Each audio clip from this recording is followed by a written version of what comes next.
Opa, aqui é o Vitor. E nesse vídeo eu vou comentar com você sobre a minha experiência que eu tive em relação a financiamento de veículo, beleza? Eu já falei em algum outro vídeo, eu tive meu primeiro carro, que foi um HB20, que na época foi um carro zero. Eu comprei logo depois de me formar na faculdade. Eu vendi esse carro depois de um tempo para poder construir a minha casa e a casa da minha esposa, beleza? Nós construímos a nossa casa, papai e tal, tá. E ficamos 3 anos sem carro, beleza. Eu, como CLT, recebi uma grana depois que mudou a empresa, rescisão e tal, já estava juntando uma grana também, acabei adquirindo um Peugeot 208 com 56 mil, 60 mil km rodados. Adquiri ele à vista, um Peugeot 208 Allure 1.5 2014-2015, como você pode ver aqui na foto. Pô, carro top demais. Só que o combustível aqui no Rio de Janeiro, atualmente eu moro aqui na cidade de São Gonçalo, no estado do Rio de Janeiro, o combustível estava muito alto. Falei, pô, cara, o que eu vou fazer? Vou botar GNV, coisa que muita gente aqui no Rio costuma fazer, pelo menos na época, né? Hoje em dia, já te confesso que não vale tanto a pena o GNV no carro. Mas na época eu acabei optando por botar GNV e tal.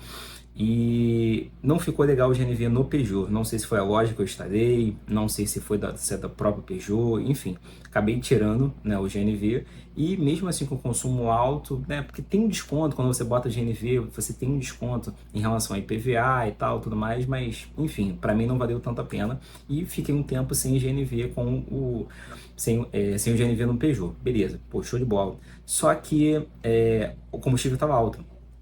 Então, eu falei, pô, aí virei pai de gêmeos e tal, aquela situação toda. Fiquei 3 anos com o carro. Falei, cara, eu vou optar por um carro mais novo, que me faça gastar com menos revisões, né? Menos manutenção, na verdade, e um carro mais econômico. Aí eu pesquisei com a minha esposa e tal, a gente pesquisou bastante. Na época, eu estava entre o Polo, tá? E estava entre o Argo.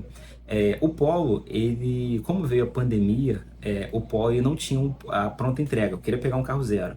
E acabei optando pelo financiamento. Então, o Polo não tinha, na época, a pronta entrega, mas o Argo da Fiat tinha. Acabei optando pelo Argo do S-Design, tá? Com pacote S-Design, com roda de liga leve, como você pode ver na foto, central multimídia de 7 polegadas, volante em couro, farol de milha, o aerofólio em black piano, né, os retrovisores também, carro lindo, perfeito, da cor prata. Eu queria na cor cinza, mas a minha esposa pesquisou, achou e tal, acabamos adquirindo pela cor prata. E com isso, o que acontece? Eu tinha um Peugeot quitado, tá? E eu acabei entrando no financiamento desse Argo. E assim, no início, beleza, pô, um carro novo, um carro zero, aquele cheirinho de novo. Só que a minha experiência com financiamento não foi boa. Não foi boa no sentido de que eu acabei me limitando financeiramente com algumas coisas. Porque a partir do ponto que você não tem uma dívida, que o seu carro está quitado e você não tem nenhuma dívida, o seu único compromisso a fazer é colocar o combustível e fazer as revisões, fazer as manutenções corretas, pô, show de bola, beleza. Só que eu entrei no financiamento. Então, com isso, um carro mais novo é seguro mais caro, IPVA mais caro, até porque eu peguei o carro, então eu tive que comprar, tive que pagar, na verdade, o IPVA, não ganhei o IPVA gratuito, até porque eu peguei no mês de abril, mês de maio, já era quase metade do ano, então eu tive que pagar o IPVA total do veículo, desse Argo, e com isso, o dinheiro vai indo embora, né? Então, assim, a minha experiência é que se você for entrar no financiamento de veículo, se você já tem um carro quitado, cara, faça o possível para que você compre um carro. Se você realmente vai trocar de carro, compre um carro à vista. Não entre em financiamento, tá? Por quê? Quando você entra no financiamento, você vai pagar praticamente dois carros, né? Eu não vou dizer 2 carros, mas pelo menos o valor de um carro e meio, cara. Então você vai ver o seu dinheiro totalmente indo embora em relação a juros. Ah, Vitor, mas eu não tenho carro. Tudo bem, você não tem carro, então você dá uma entrada e você vai entrar no financiamento para você adquirir o seu primeiro carro.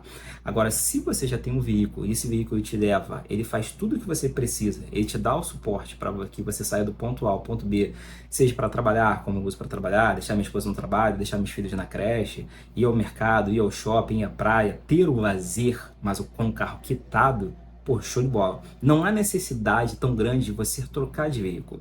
Para mim, eu achei que havia essa necessidade, mas por um lado eu me arrependo, porque eu acabei entrando numa dívida que de repente não precisava, né? Então assim, barulho de moto na rua, passando, desculpa.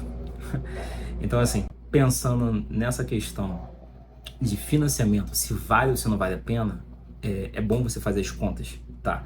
E eu não digo assim só de você pagar a parcela do carro, não, porque tem a parcela, tem o seguro, tem o IPVA, tem as revisões que devem ser feitas na concessionária para que você não perca a garantia daquele veículo. Então, eu fiquei 2 anos com o veículo e realmente eu optei por vender, né, por quitar ele, anunciar, quitar o financiamento e pegar o residual e comprar um outro carro daqui a pouco. Já mais um carro quitado, para que eu faça as manutenções, as revisões corretamente e não tenha dor de cabeça financeira. Pode ter uma dor de cabeça com um carro ou outra, beleza. Te falo, o carro zero ele não me deu dor de cabeça nenhuma, o carro financiado na verdade.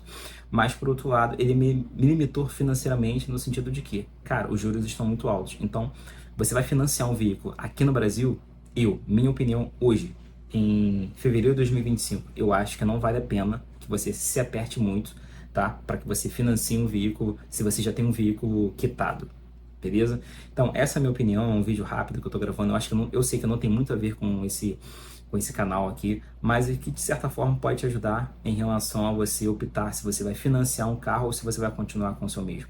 E é aquilo, se você quer criar mais uma fonte de renda, seja trabalhando através daqui do YouTube, criando o seu canal, segue aqui, tá? Me segue, se inscreve aqui no canal se você não é inscrito, porque o YouTube ele é uma excelente forma de você criar uma nova fonte de renda e com isso você, além de criar uma fonte de renda, de repente lá na frente ser a sua fonte de renda principal. Se você está interessado aqui no meu e-book, eu vou deixar o e-book também com o e-book que eu fiz do zero à monetização. Eu vou deixar o link aqui abaixo na descrição desse vídeo e também no primeiro comentário para que você possa adquirir, beleza? Então é isso, se você gostou desse vídeo, eu peço que você curta esse vídeo. Se você ainda não é inscrito no canal, já se inscreve aqui no canal para não perder nenhum dos próximos vídeos. Eu estou bem próximo já de bater as métricas da nova monetização aqui no YouTube. Então é isso, se você gostou, fica com Deus, um abraço e até o próximo vídeo. Tchau, tchau.